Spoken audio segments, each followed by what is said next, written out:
जेके news today में सभी दर्शकों का स्वागत है।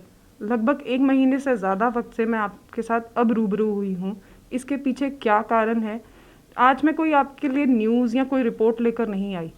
आप में जो आज मैं आपके लिए लेकर आई हूँ, जो आप बीती मेरे साथ हुई है। कई लोग हैं जो जिनके घरों में ये सब हो रहा है, जो आगे भी चल रहा है, उसके बारे में आज मैं बात करूँगी। कुछ दिन पहले ही मैंने अपने फादर को खोया है। पहले मैं बीमार थी, फिर उसके बाद मेरे फादर बीमार हो गए। फादर बीमार होने की वजह से हम लोग उनको प्राइवेट हॉस्पिटल में लेकर गए, जहाँ पर ये बताया गया कि उनको निमोनिया है। कोविड निमोनिया नहीं, सिर्फ निमोनिया। इलाज चलता रहा घर पे। इस दौरान डैड मेरे ठीक भी हुए, लेकिन सडन उनकी सिचुएशन थोड़ी गड़बड़ा गई। हम लोग थर्सडे अर्ली मॉर्निंग उनको हॉस्पिटल लेके गए। हॉस्पिटल ले जाने पर उन्हें वहाँ पर ऑक्सीजन लगाया गया, उनकी ट्रीटमेंट स्टार्ट हुई। बिना किसी जांच, बिना किसी रिपोर्ट, बिना किसी टेस्ट के उन्होंने मेरे फादर को कोविड की ट्रीटमेंट देनी शुरू कर दी। सिचुएशन ठीक थी, इतनी भी नहीं ख़राब थी, पर कोविड ट्रीटमेंट क्यों? क्या टेस्ट करना ज़रूरी नहीं था? हमने जब उनको ये पूछा कि कोविड का टेस्ट करा लिया जाए, तो उन्होंने हमें साफ तरीके से ये बोल दिया कि नहीं, हमारे पास किट्स अवेलेबल नहीं है, आप चाहे तो बाहर से टेस्ट करवा सकते हैं। हमने प्राइवेट क्लिनिक से भी पता करने की कोशिश की, बट आगे से कोई जवाब नहीं आया। फिर उसके बाद वहाँ पर डैड की ट्रीटमेंट चलनी शुरू हो गई। ट्रीटमेंट चलते ही नॉर्मल थे, सब ठीक था। रात को उनकी सिचुएशन थोड़ी बिगड़ गई। उनको जीएमसी में आधी रात को शिफ्ट करना पड़ा। वहाँ पर ये कहा गया कि अगर इनको वेंटिलेटर लगाना पड़ा तो हमारे पास वेंटिलेटर नहीं है, जो कि आपको जीएमसी में ही अवेलेबल होंगे, क्योंकि एज़ यू नो इस टाइम पे जो सिचुएशन है, पैंडमिक सिचुएशन है, इस टाइम पे बेड्स मिलने बहुत मुश्किल है हॉस्पिटल्स पर, क्योंकि कहीं ना कहीं हम ये भी कह सकते हैं हॉस्पिटल्स पर काफ़ी प्रेशर है। रोज़ के आंकड़े बढ़ते चले जा रहे थे। पैरामेडिकल स्टाफ, मेडिकल स्टाफ, सब पे एक प्रेशर बढ़ता जा रहा था। ये सब अरेंज होने के बाद डैड को जीएमसी में शिफ्ट किया गया। हालत बिगड़ती चली गई। जब देखा कि उनकी हालत ज़्यादा बिगड़ गई है, एक चीज़ इसमें मैंने नोटिस करी थी, जो मैं आपको वहाँ का वाक़या आपके साथ शेयर करना चाहती हूँ। जीएमसी में जब डैड को शिफ्ट किया गया तो मैं अर्ली मॉर्निंग उनके पास गई।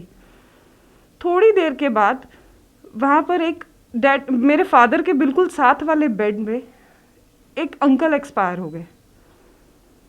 अंकल एक्सपायर हुए तो डॉक्टर जब जब उन्होंने देखा कि ना उनको सांस आ रही है, ना उनकी पल्स रेट चल रही है, सब कुछ स्क्रीन टोटली ब्लैंक हो गई, तो वहाँ पर डॉक्टर आया और डॉक्टर ने बड़े आहिस्ता आवाज़ से नर्स को पूछा कि क्या आपने इनको इंजेक्शन दिया?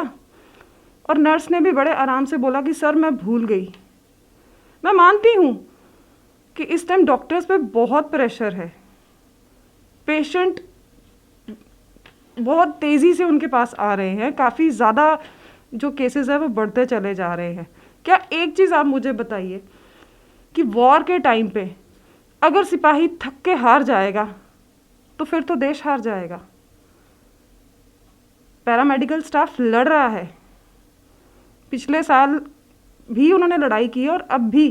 क्या आने वाले वक्त में हम ये सोच लें कि पैरामेडिकल स्टाफ हाथ पे हाथ रख के बैठ जाएगा और लोग ऐसे ही मरते चले जाएंगे? अगर रक्षक ही भक्षक बन जाए तो फिर हम कहाँ जाएंगे? वो डेड बॉडी 6 घंटे मेरे फादर के साथ वाले बेड पे पड़ी रही।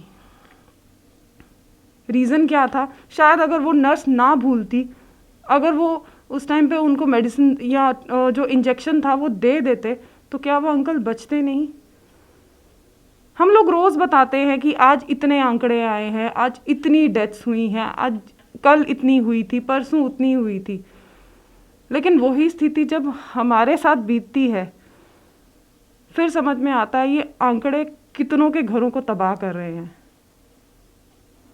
मैंने अपने फादर को खोया है, कोई वो मेंबर जो घर का बैकबोन होता है। कईयों ने अपने फादर खो दिए, कईयों ने अपने मदर खो दी, कईयों की पूरी पूरी फैमिली चली गई। किसको दोष दें हम? ना मेरे फादर का कोई टेस्ट किया गया, ना उनको कोई प्रॉपर ट्रीटमेंट दी गई। कईयों ने कहा कि शायद, कई जो कंसर्न्स थे उन्होंने सबने ये कहा शायद पापा को हार्ट अटैक है, कोई बोल रहा था कि शायद पापा को बीपी हाई है। बीपी से मेरे को एक बात याद आई, मेरे ब्रदर ने फ्राइडे को डॉक्टर को बोला कि इनका बीपी बहुत तेज़ है, 174/140 था आई थिंक। जो वहाँ की नर्स थी वहाँ पर मेरे ब्रदर ने उनको बोला, और नर्स सिंपली वे में बोली जो आप इनको मेडिसिन दे रहे हैं वही दीजिए। क्यों ऐसा बिहेव किया जा रहा है हम लोगों के साथ? हमें क्यों मरने पे छोड़ दिया जा रहा है? अगर ऐसे ही मारना है तो आप पहले ही जहर का इंजेक्शन दे दीजिए। मेरे फादर लास्ट मोमेंट तक बिल्कुल ठीक थे। मुझे आज भी याद है 85 सैचुरेशन लेवल थी और 62 उनकी हार्ट बीट थी। डॉक्टर चेक करने के लिए आए, सीनियर डॉक्टर। पूरा दिन तो वो चेक नहीं करने आए, लेकिन रात को जब वो 8 बजे अपने राउंड पे आए, उन्होंने कहा, डैडी को देखा उन्होंने टेस्ट लिख के दिए कि ये आप इनके ब्लड टेस्ट करवा दीजिए। अब वो ब्लड टेस्ट तब होते जब डॉक्टर हमें लिख के देता। मैंने डॉक्टर को जाके पूछा, मैंने कहा सर अगर आप लिख के दे देंगे तो मेरा ब्रदर नीचे जाके इमरजेंसी से ट्यूब्स ले आएगा और आप ब्लड टेस्ट करके प्लीज़ आप सैम्पलिंग के लिए भेज दीजिए ताकि पता तो चले हमें पापा को प्रॉब्लम क्या है। और डॉक्टर का आगे से ये जवाब था,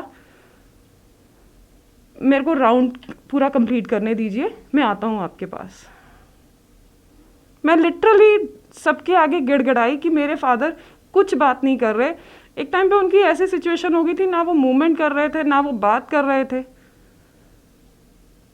एक बेटी के लिए अपने फादर को ऐसे देखना, क्या समझते हैं आप कितना हार्ट ब्रेकिंग होगा?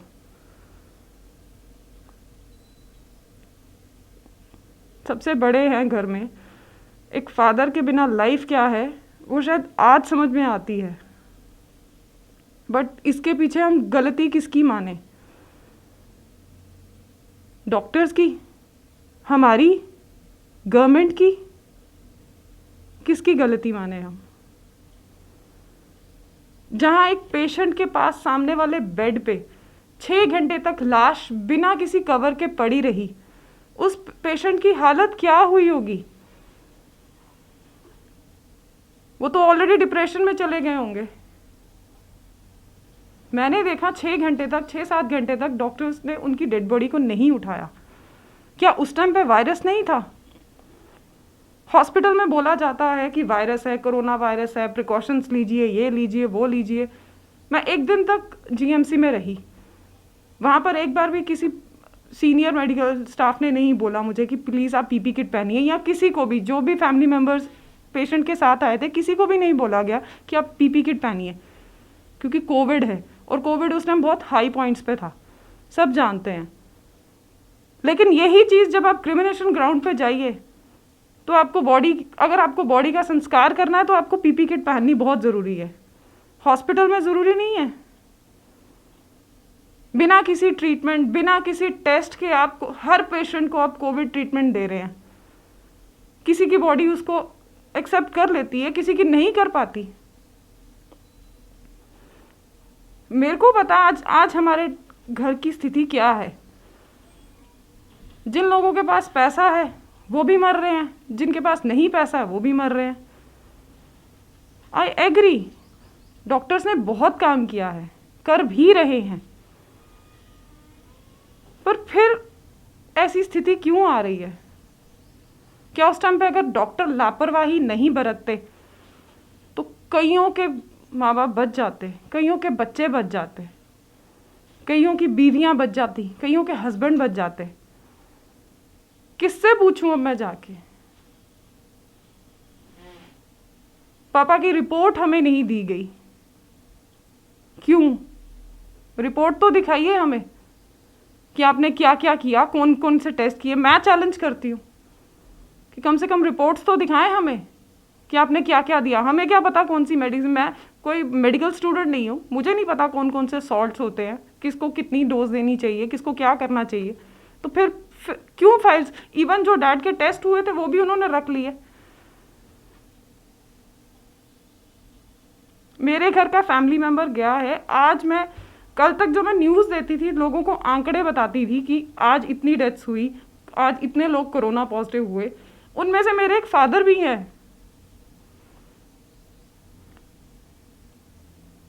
एक घर की जब बैकबोन टूट जाती है तब पता चलता है कि उस घर की क्या हालत होती है। आज मैं उस दौर से निकल रही हूँ एंड आई डोंट नो मेरे को कितना वक्त लगेगा, पर इसके पीछे मैं गलती किसकी मानूं? हमारी गलती जो हम डॉक्टर्स पे ट्रस्ट करते हैं।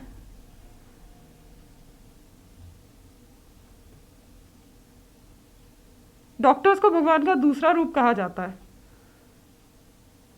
अब रक्षक ही भक्षक बन जाए तो क्या करें? मैं लिटरली डॉक्टर्स के आगे गिड़गिड़ाई हूं कि प्लीज मेरे फादर को चेक कर लीजिए। बस दूर से देखते हैं डॉक्टर, एक अपनी ड्यूटी निभा देते हैं कि हाँ जी सर ठीक है। मेरे ब्रदर ने इनफैक्ट डॉक्टर को बोला, सर आप इनको बोलेंगे कि आप अच्छी तरह से खाना खाएं तो शायद आपकी बात मान लेंगे, हमारी बात नहीं मान रहे। और डॉक्टर एटलीस्ट 2 या 3 फीट दूर होकर मेरे पापा को बोल रहा है, अंकल आप खाना खाइए। ये डॉक्टर्स हैं? कहाँ जाएं हम लोग? किसको बोलें? एक मिडिल क्लास इंसान की ज़िंदगी यही है कि हाँ हॉस्पिटल गए, ट्रीटमेंट करवाई और अगर नहीं बचे तो आ गए, या तो लाश बन के वापस आएंगे या दूसरे हॉस्पिटल में शिफ्ट हो जाएंगे।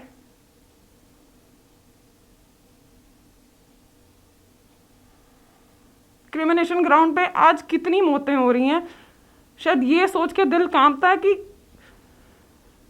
किस किस घर का कौन कौन सा मेंबर गया है। दर्द होता है, इस दर्द को कैसे समझाएं? क्यों, किस, कहाँ लापरवाही है इसको कोई पिन पॉइंट नहीं कर रहा। अगर कोई पिन पॉइंट कर भी रहा है तो उसको रोक दिया जाता है, अंदर नहीं जाने दिया जाता। उस दिन 4 डेथ्स हुई हैं उस वार्ड में।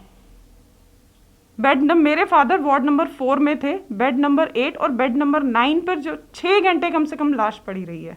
6 घंटे। जो 7 का पेशेंट है वो कितना डिस्टर्ब हुआ होगा उस डेड बॉडी को देख के। हम डिस्टर्ब थे जो बिल्कुल ठीक थे। फादर मेरे को करार कर दिया गया जी इनको कोविड नमूनिया है। मैंने कोई मेडिकेशन नहीं ली, कोई ट्रीटमेंट नहीं ली कोविड की। मेरी मदर ने नहीं ली, मेरे ब्रदर ने नहीं ली। हम लोग तो उनको हैंड फीडिंग करा रहे थे। हमें कोरोना नहीं हुआ। अगर कोरोना हुआ होता तो अब तक तो हमारी पूरी फैमिली चपेट में आ जाती कोरोना के। अच्छे खासे हैं, जिंदा हैं, पर किसको बोले हम? हायर अथॉरिटीज को अगर कॉल करवाएं तो नीचे बोल दिया जाता है जी ठीक है वो बिल्कुल, अभी मैंने उनको चेक किया। सीनियर डॉक्टर दिन में 1 बार आते हैं राउंड पे, वो भी राउंड ऐसे दिखा रहे हैं कि जैसे ठीक है उनकी एक जिम्मेवारी है, पूरी करनी है।